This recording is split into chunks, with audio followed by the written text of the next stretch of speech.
How's everybody doing? Hopefully everybody can hear me. If you can't, send a chat or something so we know what's going on out there. But my name is Jim Olin. I thought I'd have a cool background, but I can't make it work, so you just see my office.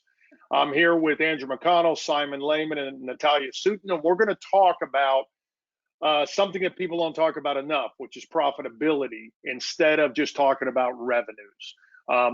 It kind of sickens me sometimes when I hear, oh, they're trading at 10 times revenue, but they're not making any money. Over my 700 years in the business, I found making money makes a little bit more sense.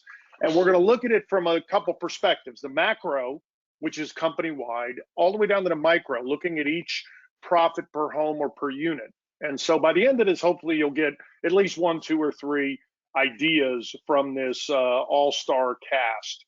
And we're going to start out with Andrew McConnell from Rented. And Andrew, I'm just going to hand it to you, brother.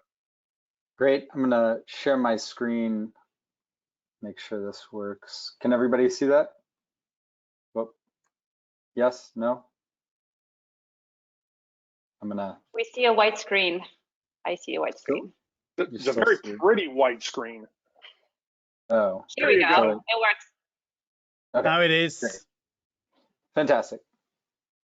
So inevitably, being me, I have to push back against the title of how low can you go.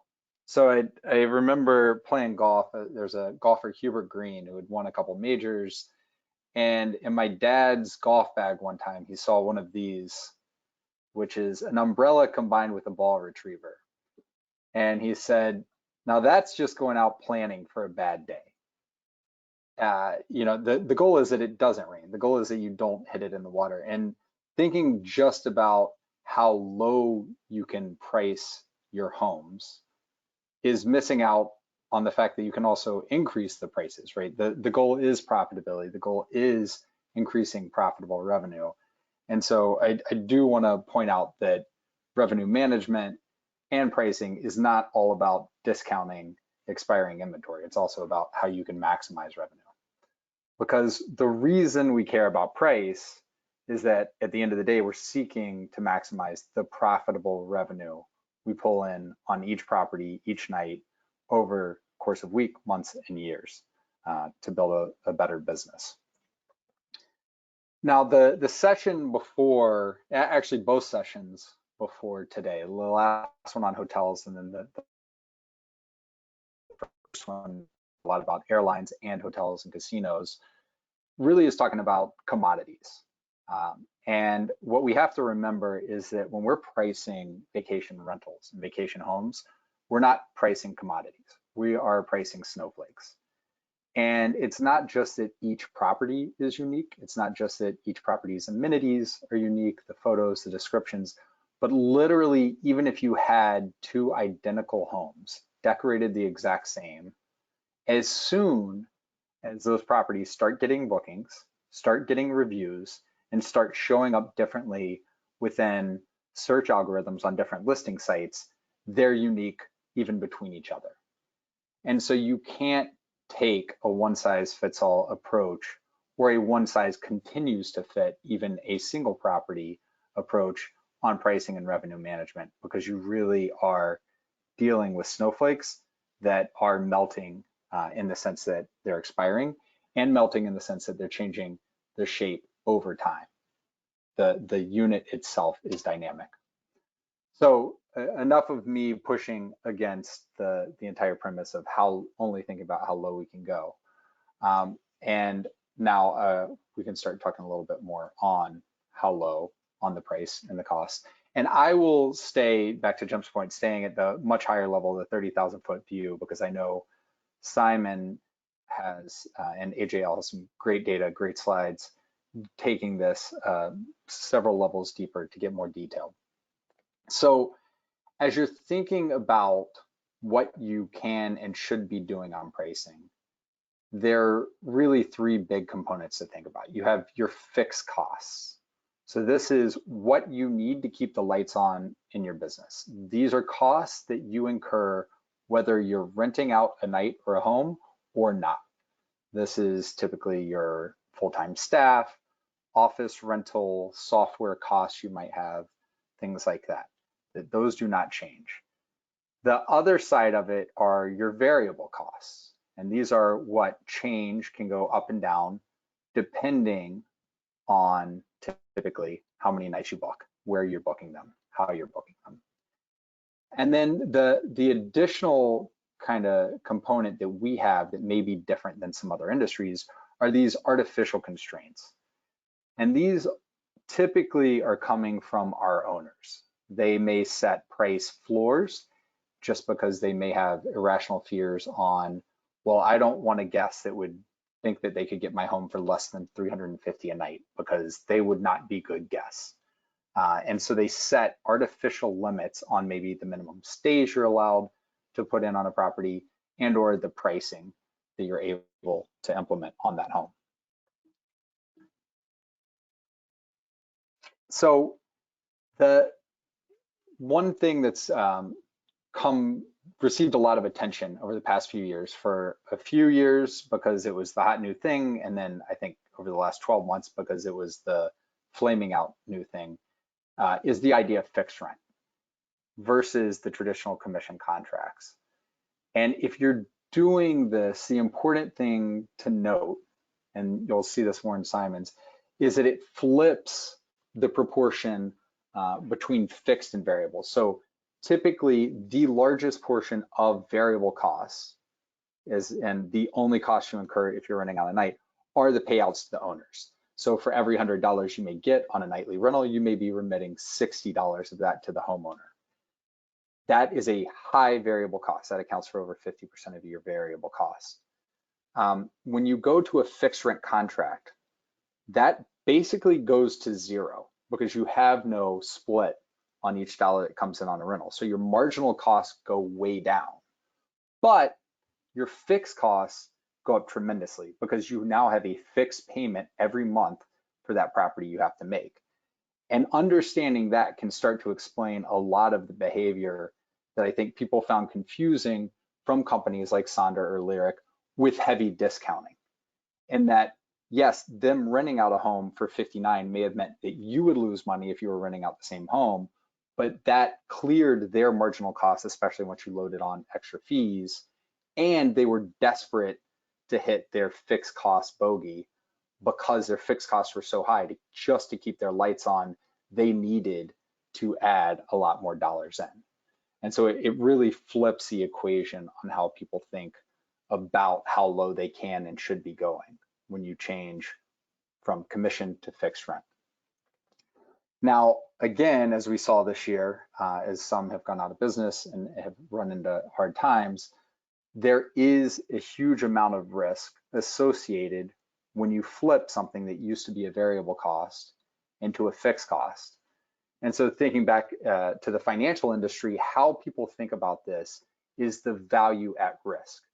It doesn't necessarily matter how much profitability you make in a single day or a single year or over a course of a few years, if in a single day you can lose all of that and or more. How much value are you putting at risk to get the profitability that you're seeking? So it's not just about profitable revenue. It's about profitable revenue balanced with the risk you're taking to achieve that revenue. And so this is an important thing to think about when you're trying to balance your fixed and variable costs, is how much risk can you and should you be taking on as a manager, as a business, to be able to become profitable. So I'll keep this short because we all need to cover it and then we'll have a discussion. But the important thing to think about, whether you're thinking how low you should be going, how high you should be going, how you should be balancing that day to day, is that there is certainly a lot of science to it. There's a lot of data science to it. There's a lot of data and more data that's coming in, but especially in our industry, more than I think any other, because you ultimately are pricing snowflakes, there's certainly an art component required. You need to balance those two. It is also not just specific to the property and not just specific to the business, but specific to you. What do your owners need and want, and how do you balance that? So you need to understand the market, but you don't want to react blindly to it. the marginal costs, the fixed costs, the operational realities of other businesses may not be the same as yours. You need to know what they're doing, but you need to do what is right for you.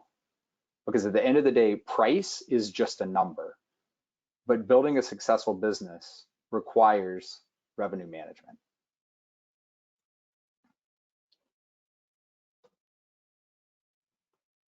So with that, Simon, do you want me to do Absolutely, your slide? happy to take over. I just thought Jim has gone on vacation and he's rented a house. Yeah, look at my ugly face. The last thing these people want to see is my ugly face. So go for it. Do you want me to flip Okay, you to presenter and try it, or I- you want me to do the slides? It seems like I'm getting access to this. Can you see anything? Not yet.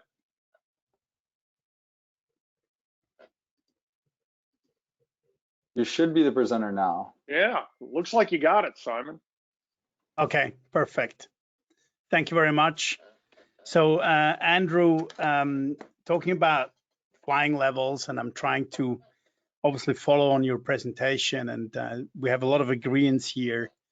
And for us, it's a first to talk about, profitability comes before revenue, and how we see it at Agile Atelier and how we're handling that. And so I'm very excited for us is the first way to go in actually presenting that to you. So we've split our presentation into three. First, we talk about vacation rental revenue management is not enough.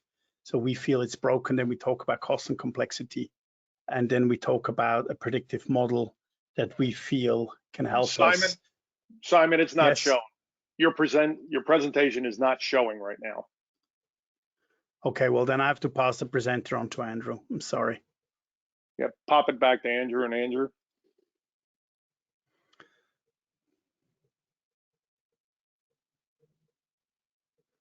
There you go. All right. Andrew, I just sent you presenter rights. Okay. I'm just Sorry about that. downloading each of these presentations. There you go. Let me get Simon's up. All right. Can you see? We can see your PowerPoint. Yours. Yeah, we see you. This is Thank you. yours. All right. What slide are we on, Simon? I'm happy to click through. Number 2. Right. But we can still only see your PowerPoint right now, Andrew. Oh, you can't see yours? Oh. No, we can see yours. I Gotta love love technology. technology. Great minds, Jim. Yep, you got that right. Is this better? Now are we good? Yep. Yeah. Yeah, I think so you can go. Yeah, there we go. You can go Let's do it. full screen, so that's perfect. Thanks, Andrew. So Okay, you can go full screen on that. This is full screen on mine. Okay. Well, okay. Why revenue management is broken? We believe that vacation rental revenue management is broken in our industry because we're looking at comp sets and we're looking at demand and supply models, and we're not looking at cost. So we at Agile have created an Agile pricing solution where we started to look at the cost first, understand the cost, allocate costs, and then look at what does that imply to the way we do business, and therefore how we do pricing as well. Next one, please, Andrew. So what we say is that we've adopted revenue management from airlines and hotels. Andrew, can you go on to the next slide, please?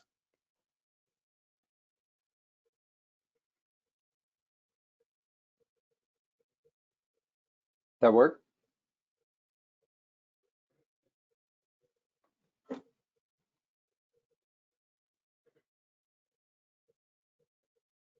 Things you do during elections, bushfires, and hurricanes, right? So it's not moving at all. It's not? No. No, we're just seeing the actual slide deck in Okay. PowerPoint, Andrew. All right. It keeps showing as pause for some here. I'm going to try to share my entire screen. See if that. There you go. There we go. So need to go one back, please. That's perfect. Maybe, yeah, that's it. So we've adopted revenue management from hotels and airlines, where it's easy to explain that airlines and hotels have 70 to 80% fixed cost and only 20% variable. So therefore, revenue management and cost management, therefore strategies are disconnected. Revenue management is connected because they can basically work on a flight and sell every additional seat pretty much at contributing additional gross contribution and therefore gross margin, and the same to a hotel. So a hotel is there as fixed cost to operate, and every additional bed and bedroom that is sold, as well as every airline, every seat that is sold, is contributing additional gross margin to potentially 80% fixed cost. Fuel is there, crew is there, landing costs are there, handling costs are there. So any incremental seat that is sold is incremental revenue, and therefore incremental contribution to the gross margin, whereas in vacation rental, it's totally the opposite. Each booking triggers about 60 to 70% variable cost, and the fixed costs are not really affected. Obviously, depends if you outsource or insource your cleaning and many other aspects of your business, but it can be between 60 and 70% of costs are actually triggered by the booking, and therefore we need to rethink in how we're looking at our cost and therefore also our pricing.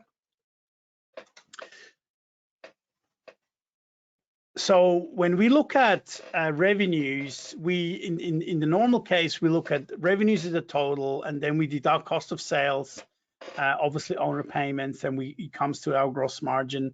Then we have operating expenses and other expenses and taxes, and that just determines our net profit. But we want to go a lot deeper than how we look at the revenue today. So we need to embrace the cost and the complexity of it, you know. So we need to really go deep and understand what triggers a profitable booking and how can we scale that sustainably. So Andrew, you can move on. So we have started to split our entire cost structure into 3 different levels. So we have any cost that is associated to the property. We have cost that is associated to the management of the property. And last but definitely not least, it's all the costs that are associated to the booking in terms of cost per acquisition, distribution costs, etc., management cost, cleaning, check-in, check-out, and other costs that are associated to that. And the property costs are obviously triggered by maintenance and owner payments, which of course is the largest piece. The data that we're showing here is actually a real case of a property management company with 120 villas in the south of Italy that we have analyzed and looked at and made these cost allocation as well. So one thing that is extremely important is, and we have seen that in many cases, we have talked to our customers, granularity is not an easy things to achieve because data is not available. So yeah, it's grueling and it needs to be done in order to get the right visibility. Andrew, can you move on? So we have started to break that down, and this is just an example on calculating unit costs. So you need to understand what are my costs on a unit level, and they're all therefore also on a booking level. So this is a clear example in how we're breaking it down. How much does it amount for check-in and check-out? How much is cleaning? How much is cost of sales?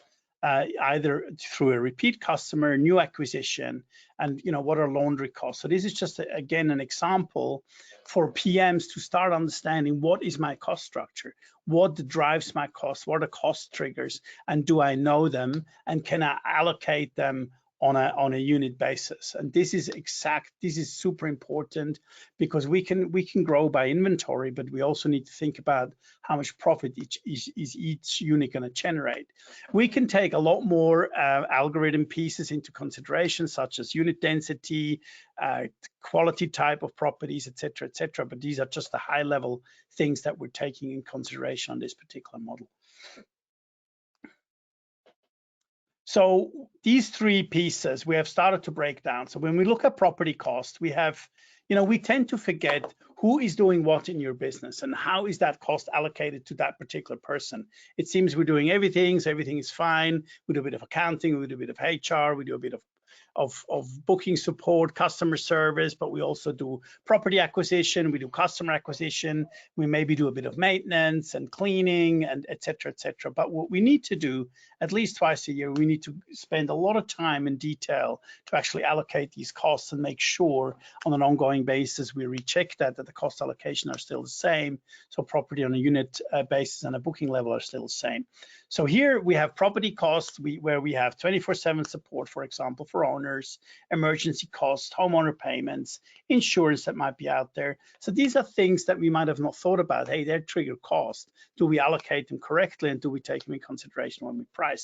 The management piece of it is obviously advisory service, CapEx that we might need, channel distribution costs, channel management costs, and also IT costs we really want to break down. You know, people take a PMS, they might have a channel management system, they might have some other system that they work with, they allocate that to IT costs and say, hey, I don't want to be above 7% on my GBV in terms of tech costs. But that needs to be broken down because some is distribution related, some is operations related, some is actually booking related, and that needs to be allocated. And the last, but definitely not least, the service costs. So we need to allocate those costs and understand them so we can build unit profitability on that basis.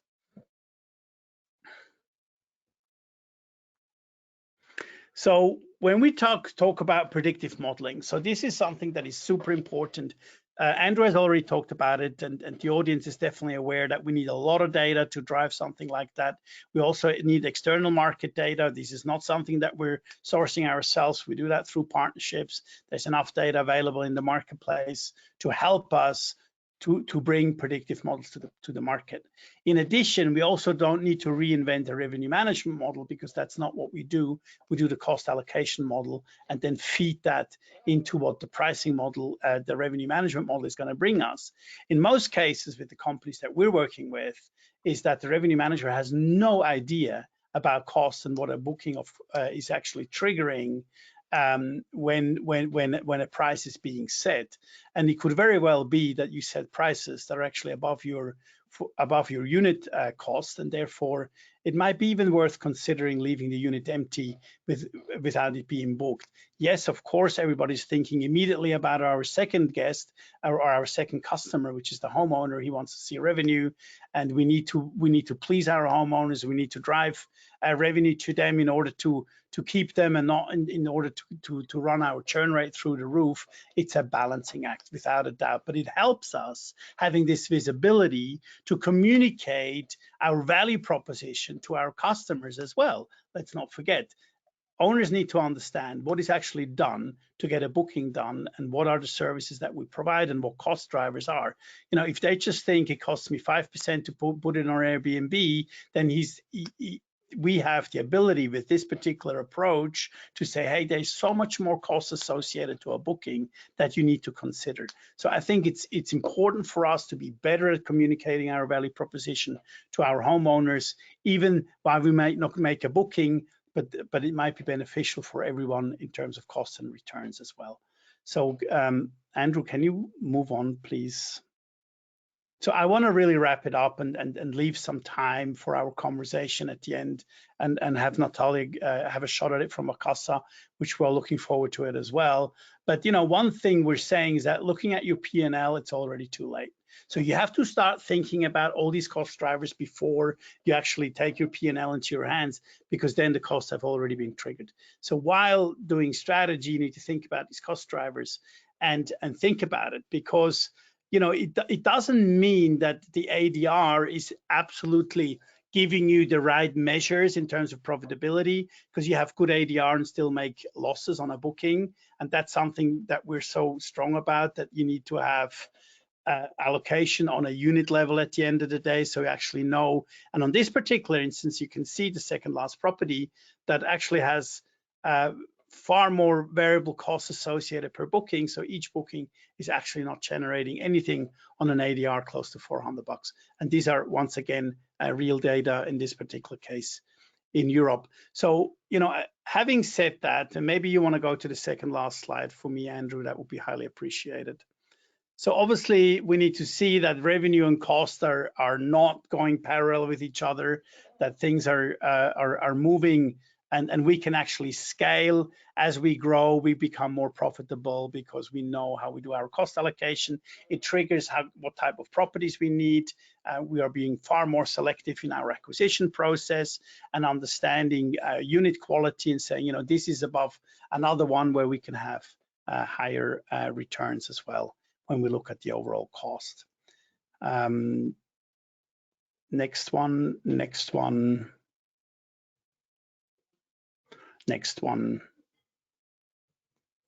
obviously we're happy to share those. So one thing we need to once again understand is that we need to really start splitting costs on a different level. So we need to understand cost structure of the business. We need to understand the team contracts. People are different functions. Can we allocate those functions?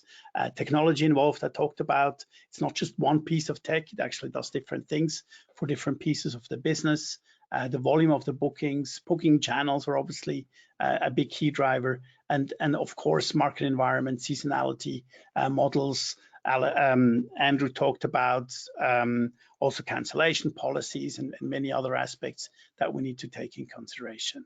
So in summary, maybe at the next slide, we have 4 stages in the way we look at it. So first, it's a strategic approach. Then we do a proper cost analysis and allocation, which is the most grueling piece of it. But once that's done and everybody agrees of it, if you have a CFO, who do you allocate the CFO to? Is it just G&A and is below the EBITDA line? No, I don't think so. If you have a CFO, he needs to be properly allocated. So you need to think about how do you allocate your G&A cost across your organization. And then we obviously adapt revenue management and dynamic pricing, which is already around, coupled with our data, and then perform reporting on a recurring basis. So we do believe that current revenue management is definitely broken because we're not giving enough attention to cost management when we do pricing. And with that, I wish you still a great conference at DARM. We hope everybody's safe, and passing on my words to Natalia as well. And thank you, Simon. And we all want to make sure we get across all of our buddies in the Northern Gulf Coast. We're praying for you, and we realize that you may not be able to join us today, and we totally understand. So we're all here for you. Let us know if we can help in any way. And also, Simon, I got to tell you, it makes me feel like your IQ is much higher than it is just by your accent. It shouldn't be fair. That's just not fair, man. Welcome from Switzerland. I know. I got a Brooklyn accent and I'm from Miami. It doesn't do anything for me. Okay. Really good. Natalia, it's all you. Thanks, James. Jim.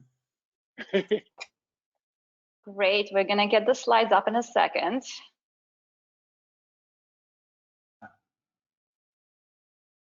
All right. Does this work? No, not seeing it yet.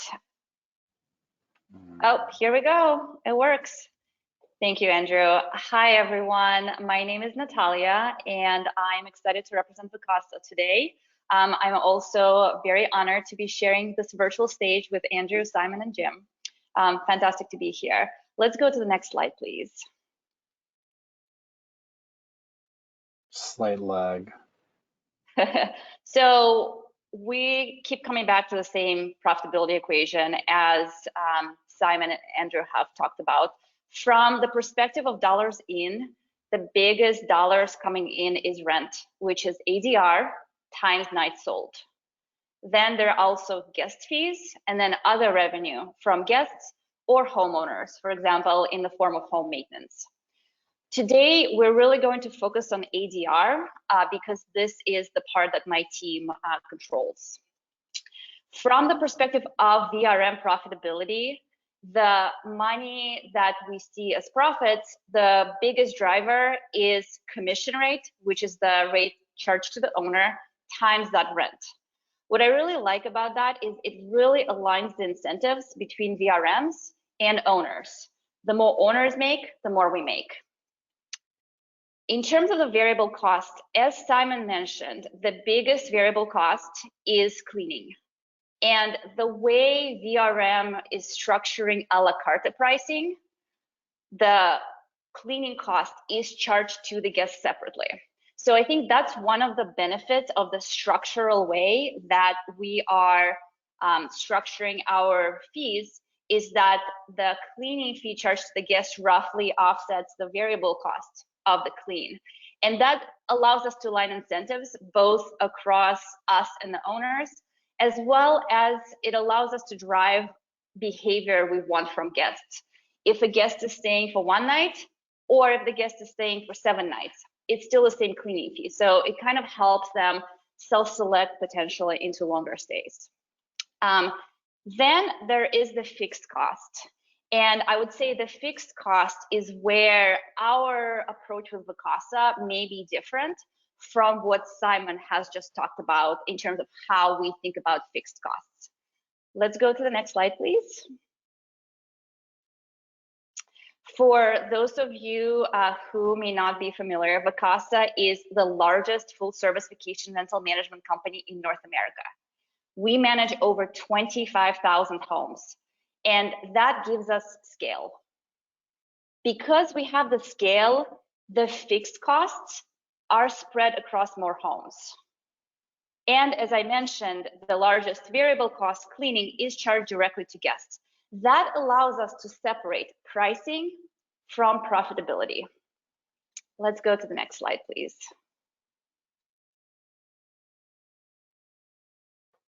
So as far as pricing goes, again, talking about ADR, we made a lot of investment in our AI-driven dynamic pricing technology. The technology analyzes over 1 billion data records and uniquely prices each and every night. We consider seasonality, occupancy, booking window, average length of stay, holiday events, etc. Of course, competitor pricing, understanding how competitors are pricing during that time, is very critical as well. What is great about dynamic pricing technology is that each night is priced accurately. And it's priced specifically to maximize revenue for our homeowners.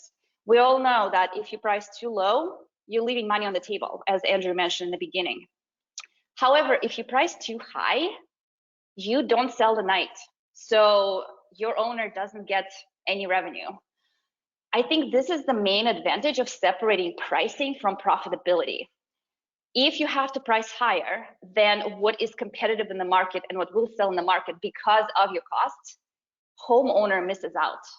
And homeowner is our primary consumer. This is our focus, and our core competency is serving our homeowners. So it's really important to price accurately. Profitability, of course, matters. Absolutely. There are cases where a particular home is not profitable, and we absolutely track it and we take action against it. However, when it comes to profitability, we at Vacasa really consider profitability more at portfolio or market level. Some considerations include regulations or restrictions. For example, you might have an HOA that dictates the minimum length of stay. To me, profitability is a strategic question. It's the question of how much and where should you invest? Should you invest in a specific portfolio or market? Once the home is with us, once it's in the Vacasa ecosystem, my team will look to sell each and every available night at maximum price. Next slide, please. Of course, there are other considerations. Andrew talked about owner sentiment. That's a big one. It may be that the owner has marginal costs. For example, I have a homeowner in Hawaii whose AC costs are very high, so he doesn't want to go below a certain nightly rate. Or it may be that the owner, because it's their second home, it's their investment, it's a home they use, they feel that they don't want to go below a certain night. In this case, our job as revenue managers is to educate the owner on implications of minimal rates. And then at the end of the day, we serve the owner. So if they want to put a minimal rate or restriction on, we will absolutely do that. Now, guest fees, we've talked a little bit about that. To me, the structure, the a la carte structure, where variable costs get passed to the guests, helps align incentives between us, guests and owners, and really helps us focus on maximizing rent for our owners. Last but not least, I think the most important piece that both Simon and Andrew hit on is market specifics. Each home is unique, each portfolio is unique, each market is unique. So you need to understand what's going on in that specific market, and you may change and adjust your strategy based on what's happening there. You need to look at demand trends and how much revenue you're expecting to bring in. You need to look at cost trends as well. How expensive is it to provide housekeeping service? You need to look at competition. All of these factors go into the market considerations. And the last slide, please. What I will leave with is that my team, as a revenue management team, our focus is to have right pricing for each and every snowflake to maximize rent for our homeowners. That allows us as a company to maximize our profitability. So it starts with the right pricing, and then that should lead to profitability. With that, that is the end of my presentation. The last slide just has my email address. Jim, on to you. Thank you, Natalia, and thank you all three. If you want to ask a question, you go to the chat bar, or you can text it to the 251-455-4994. Those are two ways to do it, and I'm monitoring it like I know what I'm doing. But I do have just, let's say you're a very small vacation rental company, a mom and pop, as we like to call them. What metric, if you had just one or two metrics you wanted to look at, besides just bottom line, a metric that kind of lets you know I'm going in the right direction or I'm not, what metrics would you say to that mom and pop and say, don't not look at these metrics? I'm opening it to anybody who wants to chime in. I mean, especially if you're really small, I think you really need to get a baseline before starting of your fixed costs, because regardless of your size, you need to cover your fixed costs. So if you say small and 5 homes, but you know to even keep the doors of my business open, I need $150,000 after I paid out owners and others, then you need $30,000 in profit on each of those homes if you're only going to do it. If the reality of your market is you can only get $10,000 on average per home, then very quickly you need to get up to 15 homes. Otherwise, you're not going to be able to cover that bogey. So the understanding your fixed costs and making sure that they're right sized for the size of business that you are. You know, it's a lot of people aspire to be Vacasa, but it's very hard to do with 250 homes because you're not spreading those fixed costs across 25,000 homes. So you really need to get that baseline to start. My first question is always gross margin. Yep. So what is your gross margin? And you understand the market environment, the competitiveness, where the local person is. And to your point, Jim, I mean, not everybody's Vacasa, not everybody's Interhome and Aways, and they have different challenges. Therefore, they price different, look at different their cost structure and everything else. So that's property managers with more than 25,000 units you can count on one hand. So it's pretty simple. So we need to focus on the reality of the business, which is going to remain hyper local. So therefore, the first question: what is your gross margin? And then you know what the market is, and then you see with that gross margin, of course, to all the points that Andrew mentions, I'm totally in agreement, obviously. But the first question for me is gross margin. With that answer, so basically gross revenue minus owner payments, you already get a feel if actually can he make money or not. Right. I'll tell you from my perspective, you can get as simple just to start as taking your total expenses, dividing it by the number of homes you have on your program, and say, okay, it's costing me blank. I know there's a lot of other things, but at least that starts you thinking in the right direction. Is, hey, it's costing me 10 grand a home just to manage it, variable or fixed. It's costing me about 10 grand a home, and the homes are making, after owner payment, 8 grand. That's not going to work. Okay. That's not profit. So that's as simple as it gets. But once you get there, you start building off of it. And I don't believe in analysis paralysis, my side. I think you can't overanalyze this industry because you got too many moving parts. That's just my opinion.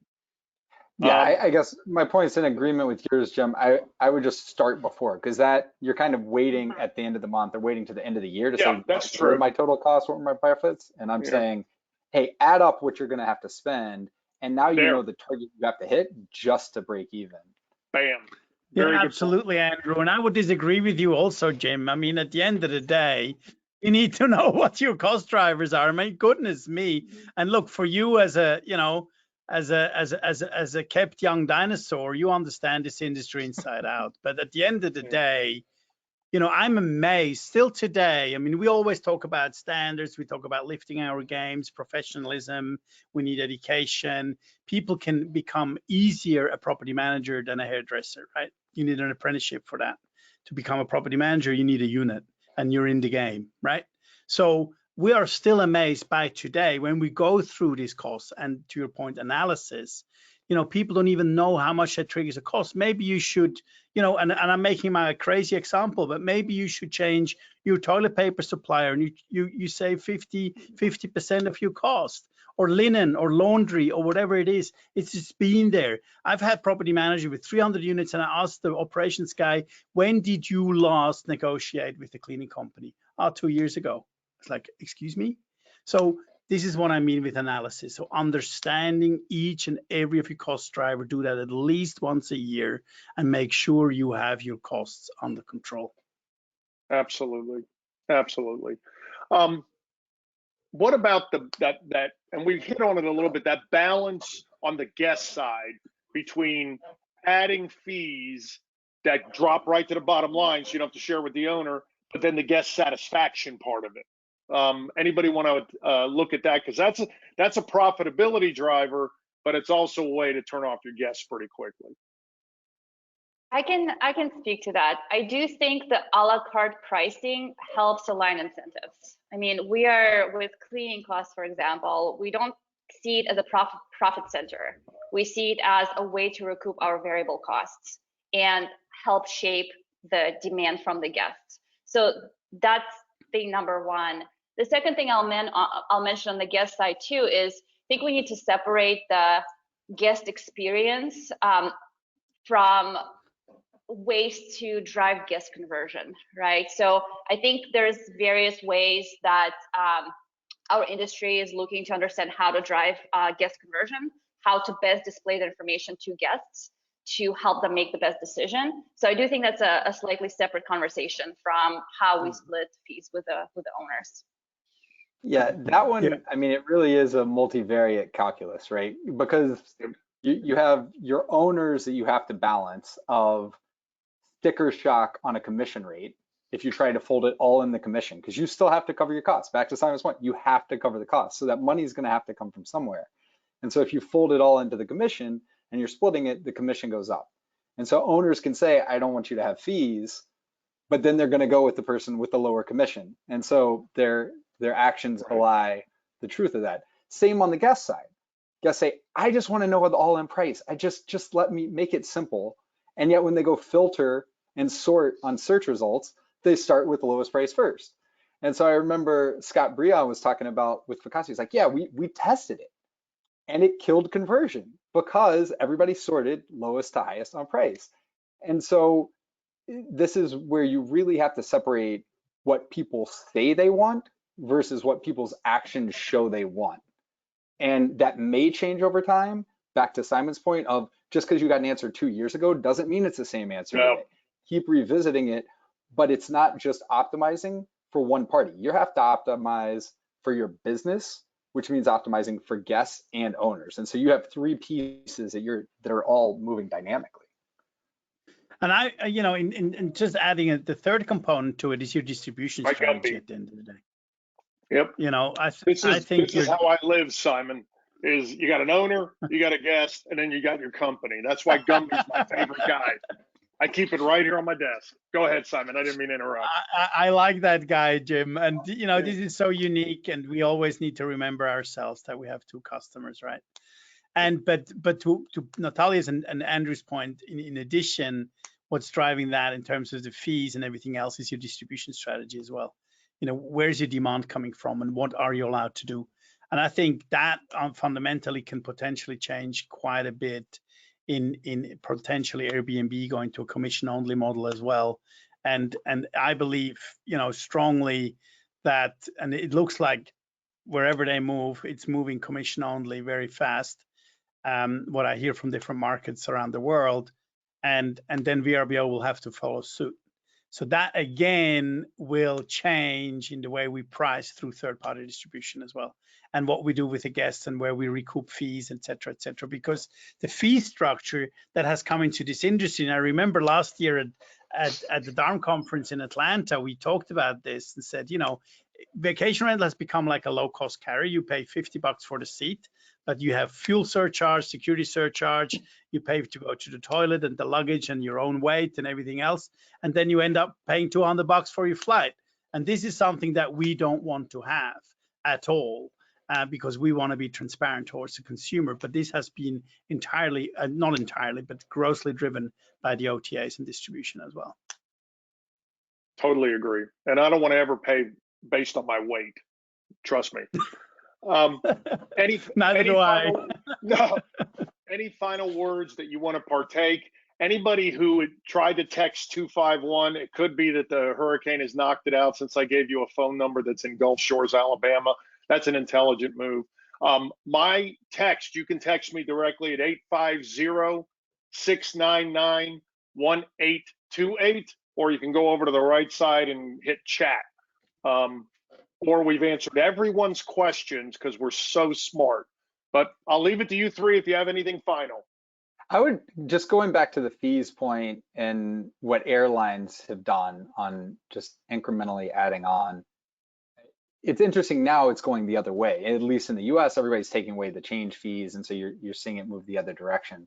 And I think the big thing there is don't put additional fees on things people expect, right? There was a time, if you rolled back 15 years, you could charge additional fees for sheets because maybe those weren't expected with vacation rentals. That's par for the course. You couldn't charge for that today. That would get you terrible reviews. But there are a lot of things, stocking the refrigerator, that's not expected today, but that could be an added fee. And so there are a bunch of things you could do that carve out from the nightly rate that are additional value that guests are more than happy to pay for. They wouldn't pay for it if they weren't happy to pay for it. So I would just put those into two different buckets. Okay, guys, I just found out we have a bunch of questions that just popped up. How do you set pricing or discounts so as to not impact your brand? I ain't touching that one. That's y'all. Oh, Natalia, that must be your question. Yeah, Natalia, going to you. Yeah, I mean, I think it's a really good question, right? It's both our brand, but I think the biggest part of it is owner sentiment and the owners feeling like they're getting a fair price and a fair rate on their home. So we do have some guardrails in place to make sure that we don't go below a certain number that we feel is appropriate for that home. But in general, I'd say if the demand is very low, right? If it's a random Wednesday in February on Oregon coast and there isn't demand, you have to pay someone to go there because it's rainy and gloomy. We don't want to put out a crazy low rent because it does affect our brand, and more importantly, it does affect our owner perception. So we do have some guardrails in place, but they're more brand driven, I'd say, rather than cost driven per se. Yeah, kind of reframing the question, any pricing decision you make is going to impact your brand. And so the question becomes, what do you want your brand to be and to whom? Back to, there's the guest, how do you want the guest to perceive your brand? And then the owner. And so if you want owners who are investors and looking to maximize revenue, then aggressive pricing may be exactly what you want from your brand.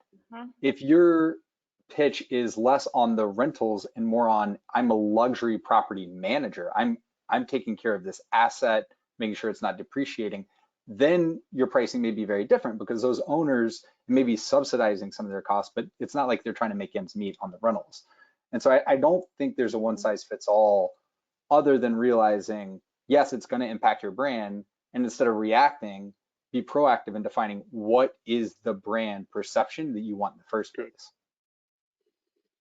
Absolutely. And I do think that's very market specific, right? Where it depends on the type of inventory. If it's a luxury 5-bedroom that's on Oceanside, it's different than a 1-bedroom condo that may be in a more competitive market. So one size does not fit all. Absolutely.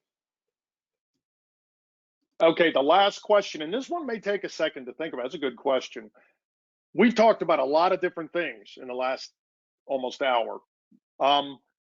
Is there a material difference in the approaches you take based on your market? For instance, beach versus ski, urban versus resort. Is there anything, you get different lead times, you got lift versus drive. Think about it, that's a good question. Are there any of these you're talking about that may have some differential between where you're located? Every single one? How much time do we have? We can talk about question. Yeah.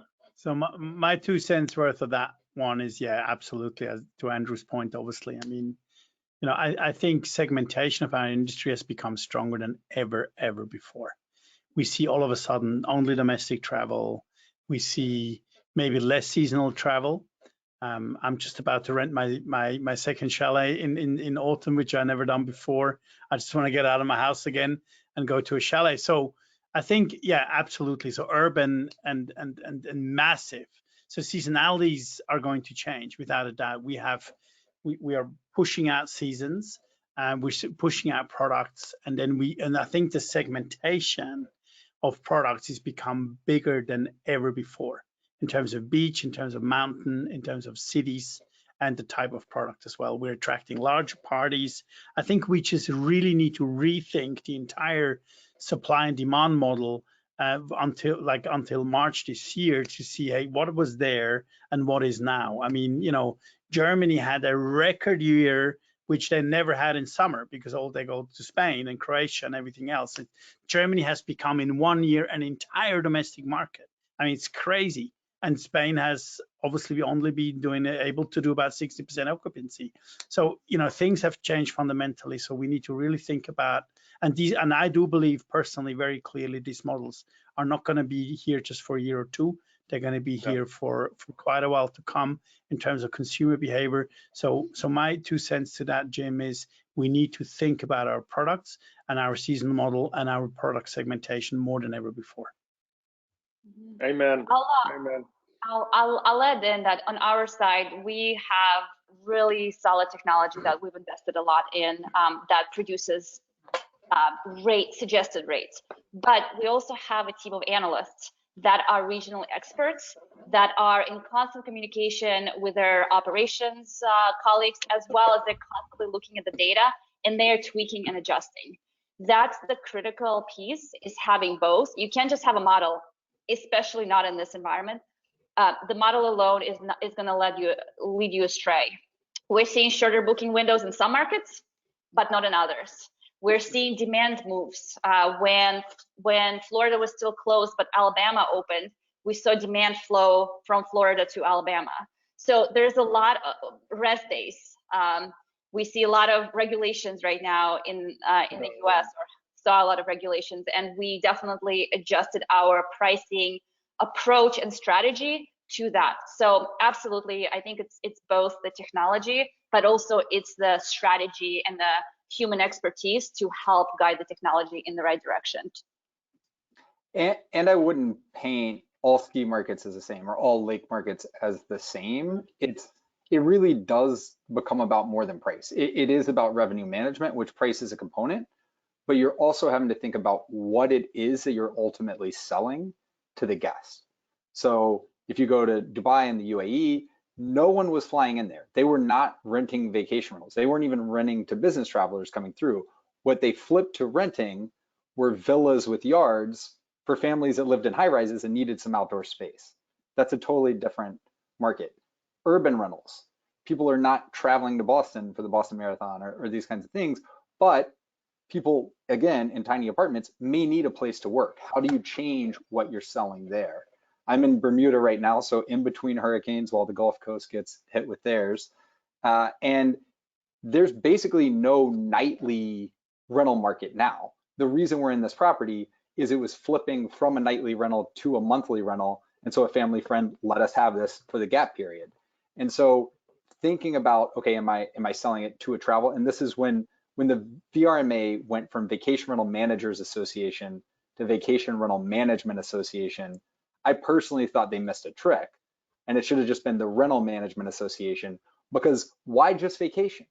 We're managing properties that people are renting. Why do we paint it into this tiny corner that has to be for vacation? People may have all sorts of different reasons. And I think this particular year has shown more than ever, there are myriad reasons people may want to rent these properties. And if we're able to position those in new and unique ways, we can open entirely new markets. It makes all the sense in the world. And we didn't miss the fact that you're in Bermuda, okay? And we're sitting here in our little offices, okay? You didn't slip that Exactly. one by. Yeah, that one. You didn't even do good on that, Andrew. I caught you right away. But I think we're done. Again, I want to shout out to the Northern Gulf Coast to stay dry, and to our friends in Hawaii and Spain and Bogota and all those places not quite open yet. We feel your pain, brothers and sisters, and we're here. Anything we can do to help. And Andrew, Natalia, Simon, thank you so much for contributing and making me look good. So I guess, do we just shut off and lunch? Nope, I'm on here, Jim. Yeah, this is awesome. I know Amy's gonna be bummed to have missed this session and all the sessions today as she lost power in the middle of the night. Yeah, thanks so much for joining, everybody. We have a little bit of a break now until 1:30 Eastern, where we're gonna pick back up with another great group of presenters to talk about proven vacation rental pricing strategies. So take some time to catch up on email, grab a bite to eat, and we'll see you back here in a half hour. Thanks again, Andrew, Natalia, Simon. Thanks, everyone. Jim. It was great. Thank you. Thanks, Jim. Take care. Bye. Take care, guys. Bye, guys. Bye-bye.